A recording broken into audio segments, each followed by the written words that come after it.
Hello යාළුවනේ මම පොඩි ප්‍රොජෙක්ට් එකක් කළා ට්‍රාන්ස්මිටර් එකකුයි රිසීවර් එකකුයි බිල්ඩ් අප් කළා මේක මේ තියෙන මේක 8 channel මේ තියෙන රිසීවර් එක 8 channel රිසීවර් එකක් සහ 8 channel ට්‍රාන්ස්මිටර් එකක් මේකේ 1යි 2යි 3යි 4යි 5යි 6යි 7යි 8යි දැනට channel 8ක් තියෙනවා මේකට ඊට අමතරව මේකෙත් channel 8ක් සම්බන්ධ කරනවා pins තියෙනවා මෙතන මේකේ signal pin එක ඊට අමතරව voltage pin එක ground pin එක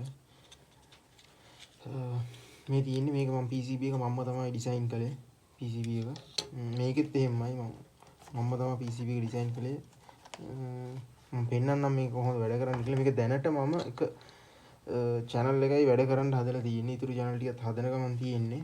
මම ඔයාලට පෙන්නන්නම් කොහොමද ඒක වැඩ කරන්නේ කියලා. දැන් මේක සාමාන්‍යයෙන් අපි පවර් කරන්න ඕනේ, පවර් අප් කරන්න ඕනේ බැටරියෙන්. නමුත් මම ළඟ මේ වෙලාවේ බැටරි මේකට හරියන බැටරි නෑ. මම ළඟ තියෙන්නේ මේ බක් කන්වර්ටර් එක. මම ඒකෙන් මේක පවර් අප් කරලා පෙන්නන්නම් කොහොමද වැඩ කරන්නේ කියලා. මුලින්ම මේකට මම දෙනවා පවර් එක ට්‍රාන්ස්මිටර් එකට. මේක ග්‍රවුන්ඩ් මැදේකට දුන්න පවර් එක කෙරවල වලට දෙනවා ග්‍රවුන්ඩ් එක අනිත් එක සිග්නල් පින් එක ඊට පස්සේ මම ළඟ තියෙනවා සර්වෝ මෝටර් එකක් මේක 5 වෝල්ට් ඒක සම්බන්ධ කරන්න සාමාන්‍යයෙන් සර්වෝ මෝටර් සියම ඕන දෙයක් මේකට සම්බන්ධ කරන්න පුළුවන් channel 7ක් දක්වා මම සර්වෝ මෝටර් එක සම්බන්ධ කළා එසේ මම මේ විදිහේ තියාගෙන මම බක් කන්වර්ටරෙන් මේ බක් කන්වර්ටරේට පවර් එක දෙන්න.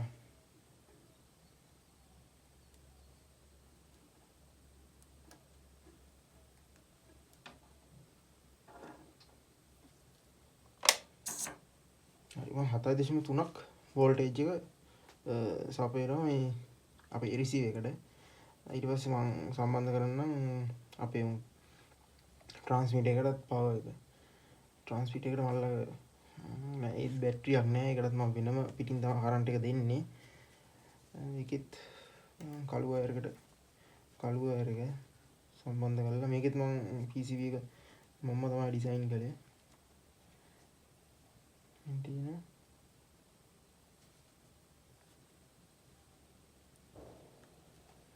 හරි දැන් පවර් අප් කරගන්නම්.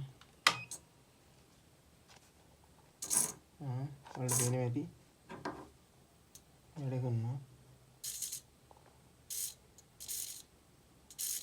මේ දැනට එක channel එකයි වැඩ කරන්නේ.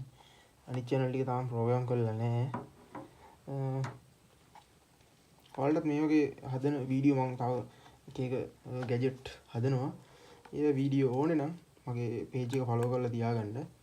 ඊට අමතරව ඔයාලට මේක හදන වීඩියෝ එකක් ඕනේ නම් අනිවාර්යෙන් කමෙන්ට් එකක් දාන්න. කෝඩ් එක ඔක්කොම A to Z මේක මම හදපු විදිහ A to Z කියලා දෙන්නම්.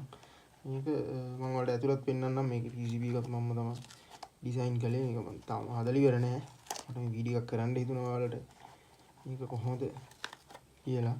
සාමාන්‍යයෙන් මේ වගේ කරන අයට මේක එන ආතල්ලයක් තියෙනවා මේකෙන්. මේ වගේ වැඩක් කරන මේ තියෙන්නේ මම ඩිසයින් කරපු PCB එක ඊට පස්සේ කනෙක්ටර්ස් මේ විදියට ජොයිස්ටික් දෙක කනෙක්ට් කරලා මෙතන තියෙනවා මෙවර ටික මේ පොටෙන්ෂියල් මීටර් වොලියුම් කන්ට්‍රෝල් කියන්නේ මේ ටික ඒව මේ තියෙන මේ ආකාරයට තමයි මම සම්බන්ධ කරේ. ඉතින් සාමාන්‍යයෙන් මේ වගේ හොඳ ට්‍රාන්ස්මිටර් එකක් ඩිස්ප්ලේ එක නැති එකක් 8ක් 10ක් වෙනවා. අපිට මේව එකක් එච්චර වියදමක් යන්නේ නැතුව අඩු මුදලකින් හදාගන්න පුළුවන්. ඔයාලටත් මේක හදන වීඩියෝ එක ඕන නම් මම කලින් කිව්වා වගේ අනිවාර්යෙන් කියන්න මම වීඩියෝ එකක් ගේන්නම්. එහෙනම් හැමෝටම සුබ දවසක්. වීඩියෝ එක නරඹුවට ස්තුතියි.